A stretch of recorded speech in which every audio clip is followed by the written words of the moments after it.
या फूल माला पहनाई है। फिर उसके बाद में मैंने ठाकुर जी को मुकुट लगा दिया है बिल्कुल सारी तरीके से। और हमें पीला कलर का चंदन लगाना है ठाकुर जी को। फिर मैंने माला पहनाने के बाद अपनी उनकी ठाकुर जी की बांसुरी लगा दी है। मैंने एक बांसुरी भी चढ़ाई है ठाकुर जी को। उनका झूला मैंने तैयार कर दिया है, शाम को झुलाना है ठाकुर जी को। और गणेश भगवान भी विराजमान कर ले, बिना गणेश भगवान की पूजा अधूरी मानी जाती है। और सालिग्राम भी नहला धुला के उनको भी विराजमान कर लिया है। इस टाइम मैंने नीसू भेज दिया पापा ने, मिश्री और मक्खन का भोग लगा दिया है। और मैंने मिठाई का भी भोग लगाया है और फ्रूट का भोग लगा दिया है। शाम को कड़ी चावल का भोग लगाऊंगी। और इस टाइम हमें नज़र उतारनी होती है तो राई और नमक लिया जाता है। इस प्रकार से जैसे हमने ठाकुर जी को तैयार करके तिलक वगैरह लगा के तो तैयार करने के बाद ये नमक वो राई इसे लेके इनकी नज़र उतारते हैं ठाकुर जी की। नज़र उतारने के बाद वो दिए में डाल देते हैं। जैसे मेरा दिया जला हुआ है तो इसमें मैंने डाल दिया है, नज़र उतार दी है मैंने ठाकुर जी की। फिर हमें काजल पारना है ठाकुर जी के लिए, और वो भी काजल लगाना है। तो चम्मच से हम ठाकुर जी का काजल पार सकते हैं। फिर पूरा घर भी पहले ठाकुर जी को लगाया जाता है, फिर पूरा घर में लगाया जाता है। मार्केट का काजल नहीं लगाया जाता है। जैसे छठी के दिन बच्चे को हम काजल लगाते हैं उसी प्रकार से हम इसमें हम ठाकुर जी को भी काजल लगाया जाता है। तो मैंने ये काजल बना रही हूँ और फिर मैं ठाकुर जी की काजल लगाऊंगी। और इसको काजल को सारा घर परिवार लगा लेगा। और मैं ठाकुर जी को कड़ी चावल का शाम को भोग लगाऊंगी, क्योंकि कड़ी चावल का भी भोग लगाया जाता है और झूले में झुलाया जाता है। ठाकुर जी को जरूर झूले में झुलाया जाता है, इस बात का विशेष ध्यान रखना। इस टाइम मैंने मकड़ी और मिश्री, मक्खन और मिश्री का भोग लगा दिया है। और कुछ मेवा मिठाई का भी भोग लगाया है और फ्रूट का, इन चीज़ों का भी भोग लगा दिया। और पीले कलर के वस्त्र जरूर धारण कराएं ठाकुर जी को नहला धुला के। और उनके जो पसंदीदा खिलौने वगैरह रख सकते हैं। और जो ठाकुर जी को बांसुरी प्रिय है वो भी रख सकते हैं नई लाके, या और जो मोर पंख है वो भी ठाकुर जी को रखना ज़रूरी होता है इस दिन। और जैसे हम बच्चे की सेवा करते हैं छठी के दिन, तो उसी में मैंने देखो जैसे ठाकुर जी की काजल लगाऊंगी।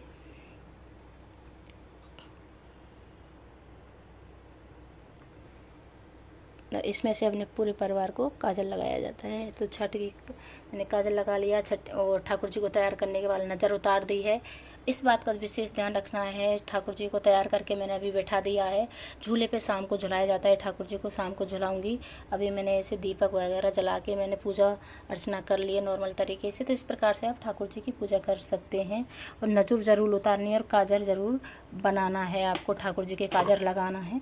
इस प्रकार से आप लगा सकते हैं, बिल्कुल सरल तरीके से करना है। और ठाकुर जी को आप बाद में शीशा दिखा सकते हैं। जो ये ठाकुर जी को अपना श्रृंगार देखना है कैसे लग रहे हैं ठाकुर जी, इस प्रकार से उनको दिखा देना है। सारा कुछ पूजा हमने अर्चना कर ली है, काजल वगैरह सब कुछ लगा दिया है। इत्र भी लगा सकते हैं ठाकुर जी के। इस प्रकार से पूजा अर्चना होती है। और हमने जल ले लिया है ठाकुर जी को। अब हमने सारी पूजा अर्चना हो गई है, तो हमें लोटे से लेके जल हम ठाकुर जी को इस प्रकार से पूरे चौकी पे हमें ऐसे कर देना है। और जो भगवान का नाम ध्यान करना है, ठाकुर जी का नाम ध्यान करना है। इस प्रकार से जो भी क्षमा है, गलती है, उसको मांगना है। और कुछ दक्षिणा हमें ठाकुर जी को रखनी है, तो हमें दक्षिणा भी रख दी है। वो उन पैसों से आप कुछ भी ठाकुर जी के लिए खरीद सकते हो, पूजा पाठ का सामान खरीद सकते हो। तो इस प्रकार से मैंने ठाकुर जी की नॉर्मल तरीके, बिल्कुल सरल तरीके से पूजा अर्चना कर ली है। शालिग्राम भगवान को भी नहला धुलाना है और ठाकुर जी को भी नहलाना है और भगवान को भी नहलाना है। इस प्रकार से मैंने ये पंचामृत बनाया था, तो इस प्रकार से नहला सकते हैं। और पीतल का बर्तन में ही ठाकुर जी को नहलाया जाता है, जो शुद्ध बर्तन होता है उसी में नहलाया जाता है। इस बात का भी विशेष ध्यान रखना है। अगर मेरी वीडियो अच्छी लगे तो लाइक करें, शेयर करें, कमेंट करें, सब्सक्राइब करें। और हरे कृष्णा ज़रूर लिखें कमेंट में कि मेरे ठाकुर जी आज बहुत सुंदर लग रहे हैं, कैसे लग रहे हैं, कमेंट करके ज़रूर बताएं। नॉर्मल बिल्कुल सरल तरीके से मैंने पूजा की है ठाकुर जी की। तो आप अभी भी 12 बजे के बाद, बहुत लोगों ने नहीं की होगी तो भी कर सकते हैं। और नहीं कर लिया है, जैसे ठाकुर जी को झुलाना है बिठा के ऐसे। तो मैंने अभी ठाकुर जी को सिंहासन पे बिठा रखा है, क्योंकि एक तरह दूल्हे की तरह उनको सजा के बिठा दिया है। अभी मैंने बाद में मुझे शाम के टाइम मुझे ठाकुर जी को झुलाना है। मैंने झूला तैयार करके एकदम अच्छे से करके रख दिया है। इस तरह से छठी पूजी जाती है। तो मैंने आपको नॉर्मल तरीके से, बिल्कुल सरल तरीके से छठी को बता दिया है किस तरह से छठी पूजी जाती है। अगर हरे कृष्णा जरूर लिखें भाई।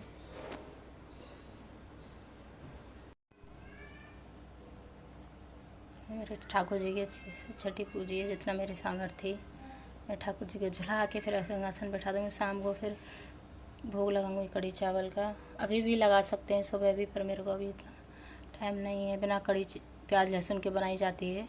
ठाकुर जी का जो भोग लगाया जाता है बिना प्याज लहसुन का ही लगाया जाता है। जैसे ही जितनी सामर्थ्य हो इंसान की 56 भोग भी बना सकते हैं, जो जितना बन जाए उतना भोग लगा सकते हैं ठाकुर जी का। तुलसी दल का विशेष ध्यान रखना है। अगर हम तुलसी दल ज़रूर लगाना है। बिना तुलसी दल के ठाकुर जी भोग नहीं लेते हैं। तो मैंने ठाकुर जी को जो जलाई है वो मैंने झुला दिया ठाकुर जी को। अब उनके सिंहासन पर बिठा दूँगी।